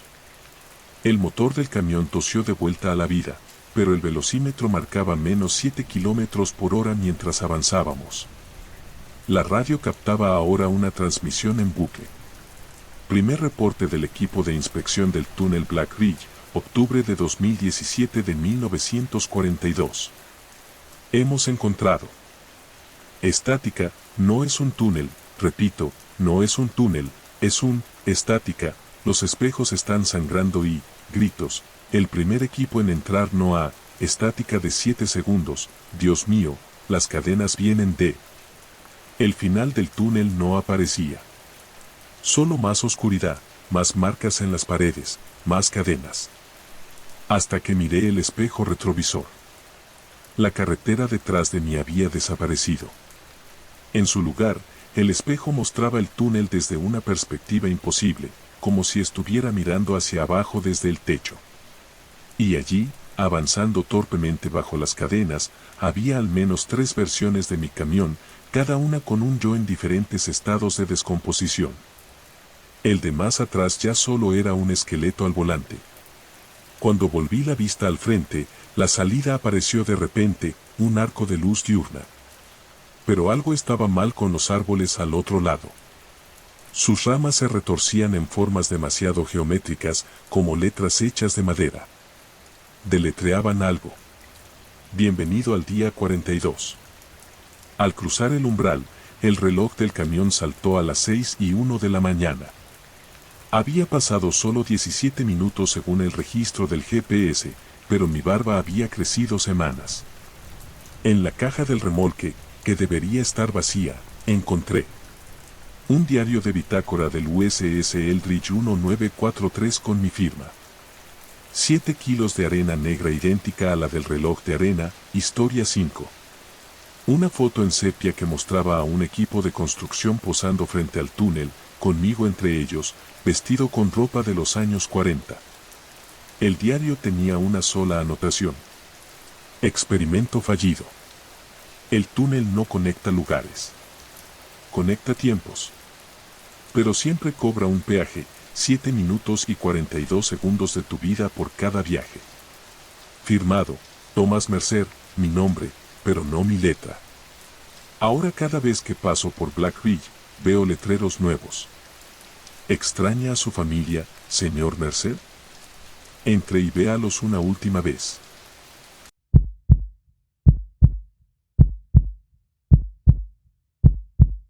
El primer movimiento fue casi imperceptible. Un parpadeo lento, demasiado lento, en el reflejo del espejo victoriano que colgaba sobre mi banco de trabajo. Lo atribuí al cansancio, llevaba 18 horas puliendo el mástil de un violín Stradivarius. Pero al día siguiente, las coincidencias se volvieron imposibles de ignorar. 2 y 3 décimos, encuentro virutas de ébano en forma de huellas digitales bajo el espejo. Mis propias huellas no coinciden con el patrón. 2 y 5 décimos, el espejo refleja mi taller, pero con herramientas en posiciones donde nunca las dejo. Al girarme, todo está en su lugar. Al volver al espejo, muestra mi espalda aunque estoy de frente. 2 y 8 décimos, comienzo a encontrar trozos de papel con anotaciones en mi letra, pero que no recuerdo haber escrito. No mires al espejo cuando marca las 3:17 y el vidrio recuerda los rostros que ha visto. 30 diagonal 10, el reflejo parpadea. No como un fallo eléctrico, sino como un párpado.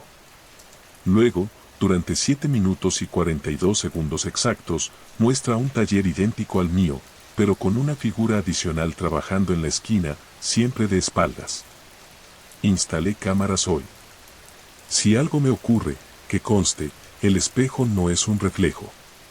Es una ventana. Y algo del otro lado está aprendiendo a imitar mis movimientos. Ayer, mi reflejo terminó de ensamblar un violín que yo aún estaba puliendo. Esta mañana, encontré ese mismo violín terminado en mi banco, con una inscripción en el clavijero que antes no estaba, para Thomas, con amor. Firmado, Thomas, . El 1 de noviembre, el reflejo dejó de copiarme.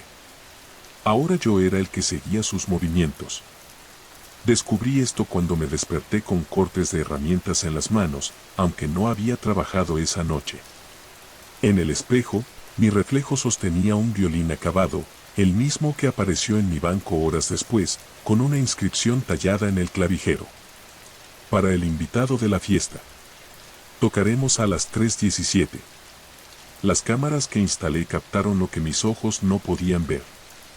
2 y 58 de la mañana, mi reflejo se separa de mis movimientos reales.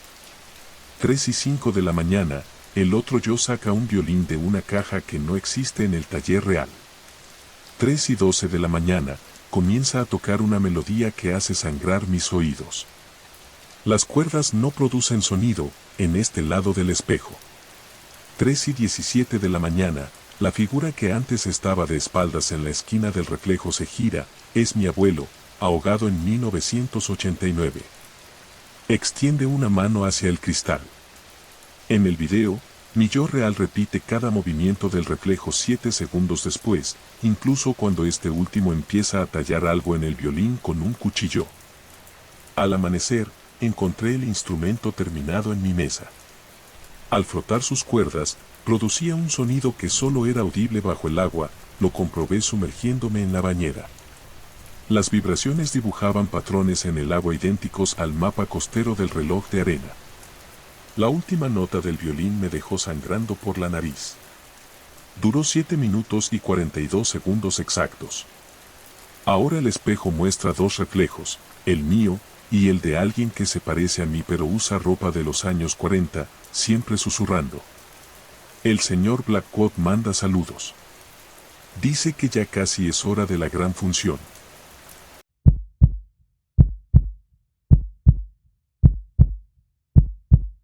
El edificio Sullivan tenía 3 peculiaridades que todo mensajero conocía. El ascensor siempre se detenía en el piso 7 aunque nadie lo llamara. Los relojes en la oficina 714 marcaban siempre 3:17. Cada 7 minutos y 42 segundos, todas las máquinas de escribir del piso escribían simultáneamente la palabra memoria. Pero el 31 de octubre, el edificio agregó una cuarta anomalía a la lista. Reporte del Servicio de Mensajería Almohadilla 714-1031. Entrega urgente al señor J. Blackwood, oficina 714. Al llegar, la oficina estaba vacía, pero la máquina de escribir Royal seguía escribiendo. No había papel, pero las teclas se hundían solas, dejando marcas en el rodillo como si algo invisible estuviera escribiendo. Fotografié el fenómeno, ver anexo C. Al irme, el ascensor se detuvo en el piso 7. Las puertas se abrieron a un pasillo idéntico al que acababa de dejar, pero con todas las puertas numeradas 714. Desde una oficina, oí el sonido de mi propia voz dictando este mismo reporte. Anexo C. Fotografía que muestra la máquina de escribir con el rodillo marcado por texto invisible. Al amplificar el contraste, se lee: el primer mensajero en entrar será el último en salir. Firmado, J. Blackwood. Regresé al edificio Sullivan el 2 de noviembre, determinado a resolver el misterio. La oficina 714 ahora tenía paredes cubiertas con fotos de barcos desaparecidos, todas fechadas el 17 de marzo, 3/17. Un reloj de arena, como el de la historia 5, sobre el escritorio, su arena negra formando la palabra memoria. 7 máquinas de escribir alineadas, cada una con un papel que decía: usted es el primer mensajero. Por favor, quédese para la reunión. Cuando el reloj de pared marcó 3:17 de la tarde, ocurrió lo siguiente. Todas las máquinas comenzaron a escribir simultáneamente. 6 escribían "no puede salir" en bucle. La séptima transcribía mi diario personal con eventos que aún no ocurrían, incluyendo mi propia muerte por ahogamiento el próximo marzo. El ascensor llegó sin ser llamado. Dentro, encontré un espejo empañado, como el de la historia 7, que mostraba mi reflejo con ropa de marinero de los años 40. Un interruptor marcado 742. Al presionarlo, el ascensor descendió a un subnivel no marcado en los planos. Las puertas se abrieron a una playa negra bajo un cielo sin estrellas, donde 7 figuras con trajes anticuados esperaban alrededor de un violín flotante, el de la historia 7. La más cercana levantó una linterna, revelando mi propio rostro envejecido. Bienvenido al comité Blackwood Pelham, dijo. Hemos estado esperando 42 años para devolverte lo que perdiste en el túnel. Entonces me entregó un reloj de arena lleno de agua de mar. Dentro, flotaba el cuerpo de mi hijo, ahogado en 1999, pero claramente vivo ahí, golpeando el vidrio. El reloj marcaba 3:17.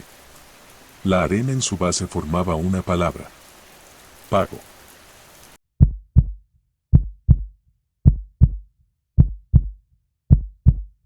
El edificio Sullivan tenía 3 peculiaridades que todo mensajero conocía. El ascensor siempre se detenía en el piso 7 aunque nadie lo llamara. Los relojes en la oficina 714 marcaban siempre 3:17. Cada 7 minutos y 42 segundos, todas las máquinas de escribir del piso escribían simultáneamente la palabra memoria. Pero el 31 de octubre, el edificio agregó una cuarta anomalía a la lista. Reporte del Servicio de Mensajería Almohadilla 714-1031. Entrega urgente al señor J. Blackwood, oficina 714. Al llegar, la oficina estaba vacía, pero la máquina de escribir Royal seguía escribiendo. No había papel, pero las teclas se hundían solas, dejando marcas en el rodillo como si algo invisible estuviera escribiendo. Fotografié el fenómeno, ver anexo C. Al irme, el ascensor se detuvo en el piso 7. Las puertas se abrieron a un pasillo idéntico al que acababa de dejar, pero con todas las puertas numeradas 714. Desde una oficina, oí el sonido de mi propia voz dictando este mismo reporte. Anexo C. Fotografía que muestra la máquina de escribir con el rodillo marcado por texto invisible. Al amplificar el contraste, se lee, el primer mensajero en entrar será el último en salir. Firmado, J. Blackwood. Regresé al edificio Sullivan el 2 de noviembre, determinado a resolver el misterio. La oficina 714 ahora tenía paredes cubiertas con fotos de barcos desaparecidos, todas fechadas el 17 de marzo, 3/17. Un reloj de arena, como el de la historia 5, sobre el escritorio, su arena negra formando la palabra memoria. 7 máquinas de escribir alineadas, cada una con un papel que decía: usted es el primer mensajero. Por favor, quédese para la reunión. Cuando el reloj de pared marcó 3:17 de la tarde, ocurrió lo siguiente. Todas las máquinas comenzaron a escribir simultáneamente. 6 escribían "no puede salir" en bucle. La séptima transcribía mi diario personal con eventos que aún no ocurrían, incluyendo mi propia muerte por ahogamiento el próximo marzo. El ascensor llegó sin ser llamado. Dentro, encontré un espejo empañado, como el de la historia 7, que mostraba mi reflejo con ropa de marinero de los años 40. Un interruptor marcado 7:42. Al presionarlo, el ascensor descendió a un subnivel no marcado en los planos. Las puertas se abrieron a una playa negra bajo un cielo sin estrellas, donde 7 figuras con trajes anticuados esperaban alrededor de un violín flotante, el de la historia 7. La más cercana levantó una linterna, revelando mi propio rostro envejecido. Bienvenido al comité Blackwood Pelham, dijo. Hemos estado esperando 42 años para devolverte lo que perdiste en el túnel. Entonces me entregó un reloj de arena lleno de agua de mar. Dentro, flotaba el cuerpo de mi hijo, ahogado en 1999, pero claramente vivo ahí, golpeando el vidrio. El reloj marcaba 3:17. La arena en su base formaba una palabra: pago.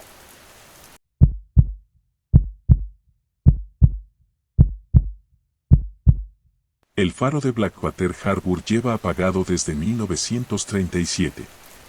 Pero anoche, a las 3:17 de la mañana, su luz barrió la bahía, iluminando 7 barcos fantasmas que jamás llegaron a puerto. Incluían el Vilmina, con su carga de muebles vivientes. El SS Pelham, con mi abuelo ondeando desde el puente. Un barco sin nombre cuya silueta coincidía exactamente con mi camión, convertido en embarcación. Las reglas del faro son simples.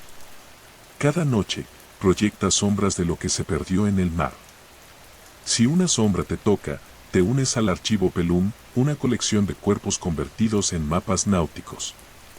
La luz dura 7 minutos y 42 segundos. Sobrevivir más allá de eso requiere pagar un peaje, entregar un recuerdo a las máquinas de escribir, historia 8. Anoche, mi sombra se separó de mí y abordó el SS Pelham. Ahora tengo 42 horas para recuperarla antes de que el comité me declare carga perdida y me encierre en el violín.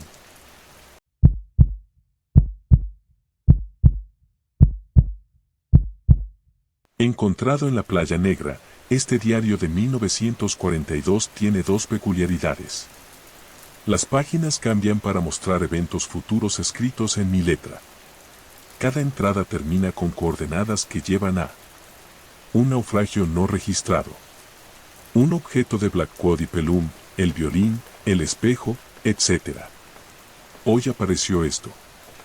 17 de marzo de 2024, Mercer se ahoga voluntariamente en el túnel, ¿recuerdas las cadenas? Su hijo lo reemplaza en el comité. El violín toca sola en su funeral. Final del archivo. Debajo, una nota en letra de mi hijo. Papá, no vayas al faro esta noche.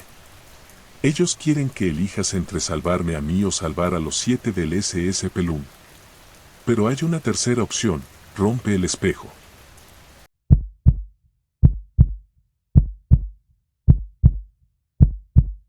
El olor a salmuera y brea me golpeó al cruzar el umbral.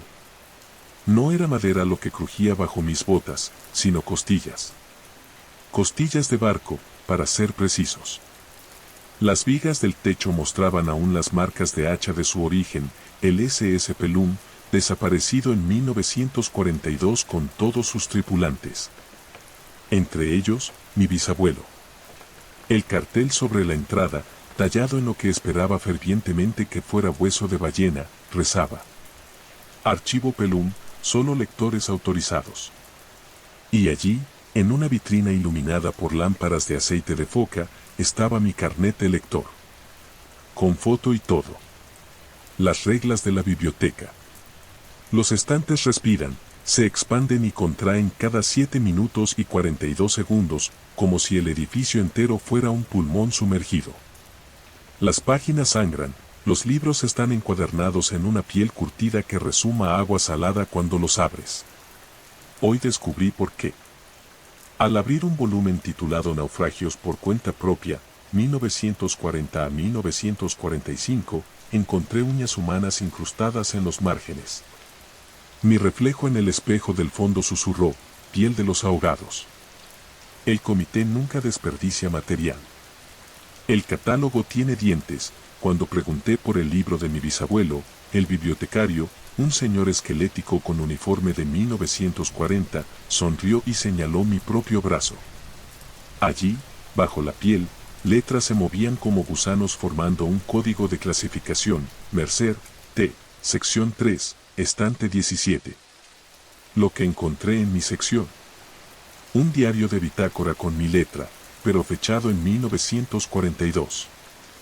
Día 42 en el comité. Hoy firmamos el pacto final.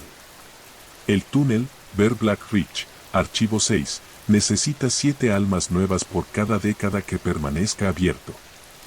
Everett, Versilla Capitán, archivo 2, sugirió usar músicos. Sus instrumentos duran más. Fotografías de barcos fantasmas, cada una con un reloj de arena superpuesto. En todas, la arena fluía hacia arriba. El libro más pequeño, no más grande que una uña. Contenía solo una palabra por página, escrita con lo que olía a sangre seca. Tú eres el primer naufragio. La última página mostraba un dibujo de la playa negra, con 7 figuras alrededor de un violín. La central llevaba mi reloj pulsera. El evento de las 3:17. Cada noche, a esa hora exacta. El libro registros del comité se abre solo en la página donde 7 nombres están tachados con algas. Esta noche, el 7º era el mío. El espejo del fondo refleja no la biblioteca, sino el faro, Historia 10, con su luz barriendo estantes llenos de huesos etiquetados como libros. Las cadenas del techo, sí, esas cadenas de la Historia 6, se sacuden, dejando caer gotas que forman coordenadas en el suelo. Hoy señalaban al muelle de los 7 minutos. La advertencia del bibliotecario. Antes de irse, desvaneciéndose como humo de carbón, el hombre esquelético me entregó un carrete de hilo negro. Para no perderte. El comité te espera en el archivo final, pero el camino tiene fugas. El hilo, al desenrollarlo, resultó estar hecho de cabello humano. Y olía a agua estancada del túnel. Ahora mismo, mientras escribo esto, el libro de mi bisabuelo repite en bucle una frase que antes no estaba. El que lee su historia la firma. ¿Estás listo para ser archivado, Thomas? Y lo más inquietante. Mi firma ya está allí. En 42 tintas diferentes.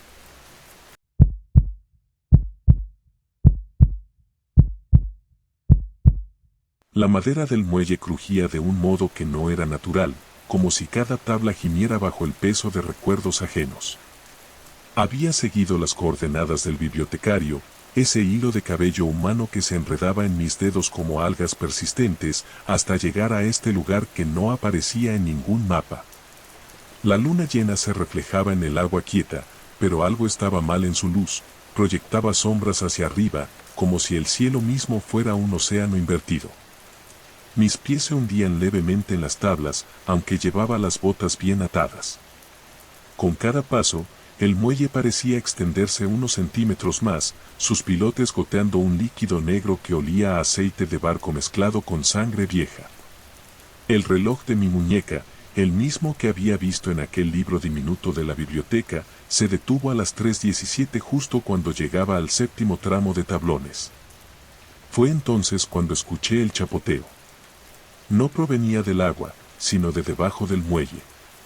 Como si algo enorme estuviera nadando entre los pilotes, rozando contra ellos con la piel viscosa de una criatura que había olvidado cómo ser pez.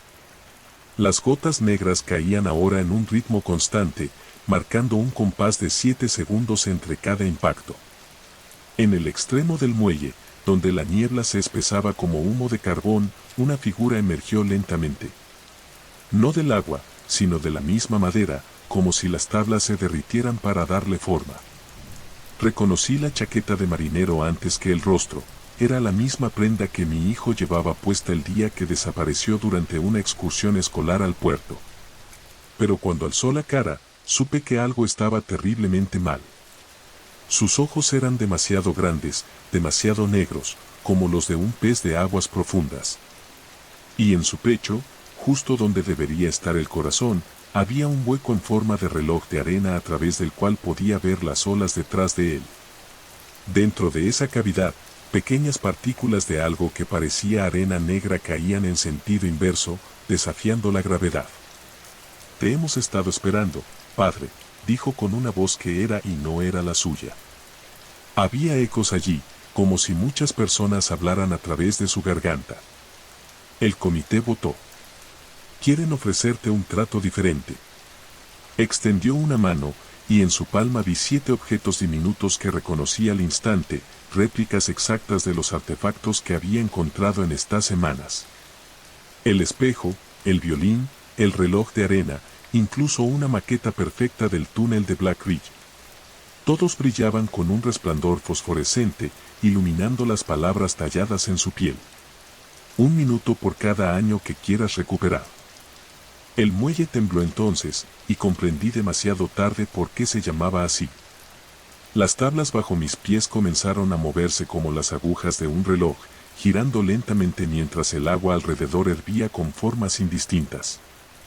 Mi hijo, o lo que fuera que llevaba su forma, señaló hacia abajo, y vi que mis propias piernas empezaban a transparentarse, convirtiéndose en niebla salina.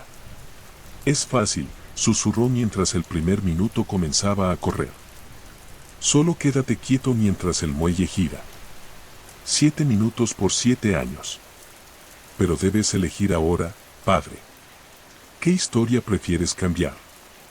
En el agua, 7 reflejos me miraban desde diferentes épocas, cada uno sosteniendo un objeto distinto. El más antiguo, vestido con ropa de los años 40, levantaba el violín con una sonrisa que partía su rostro como una grieta en el casco de un barco. El más joven, apenas un niño, lloraba mientras intentaba sacar el reloj de arena incrustado en su pecho. Y entonces lo entendí. Esto no era un muelle.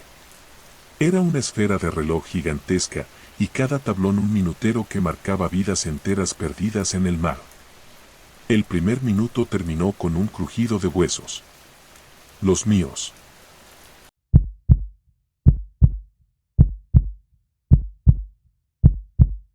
La caja fuerte no tenía cerradura, ni combinación, ni siquiera una ranura para llave. Solo una placa de latón oxidado que rezaba, archivo final, solo para miembros del comité. Y sin embargo, al apoyar la mano sobre su superficie helada, sentí como el metal cedía bajo mis dedos como piel muerta, revelando una cavidad que parecía respirar hacia adentro.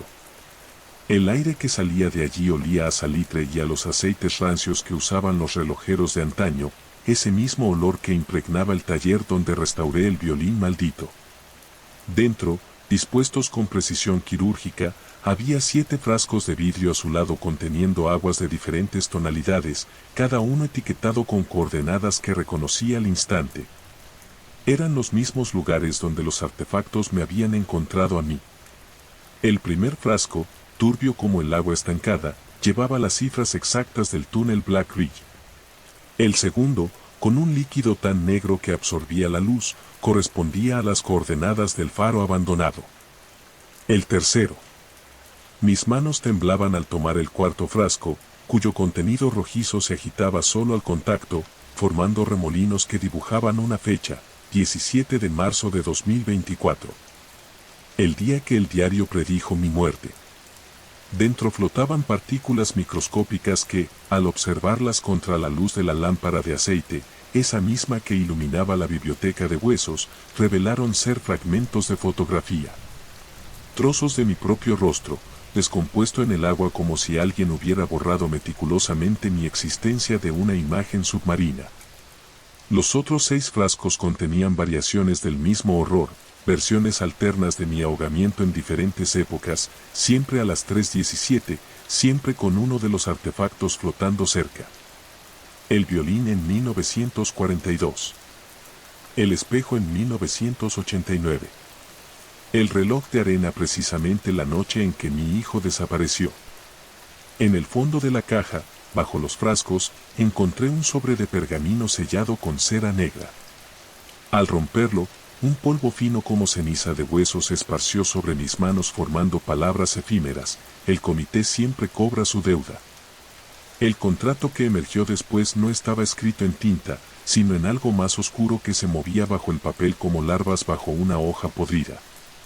42 firmas lo adornaban, todas con mi nombre pero en caligrafías distintas, como si cada Thomas Mercer a través de los siglos hubiera añadido su rúbrica en momentos diferentes de su vida.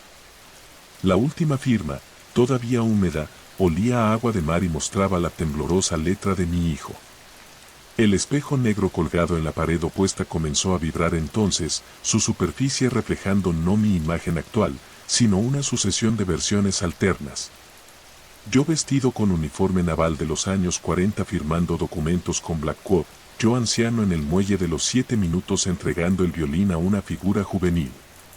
Yo convertido en el bibliotecario esquelético archivando huesos con mi propia caligrafía. Cada reflejo sostenía un objeto diferente, y en todos ellos mis ojos brillaban con ese mismo tono antinatural que ahora veía en los ojos de mi hijo. Cuando el último reflejo se desvaneció, quedó solo una frase escrita con gotas de agua salada que brotaban del marco: elige un frasco y bebe. La memoria es el precio del olvido.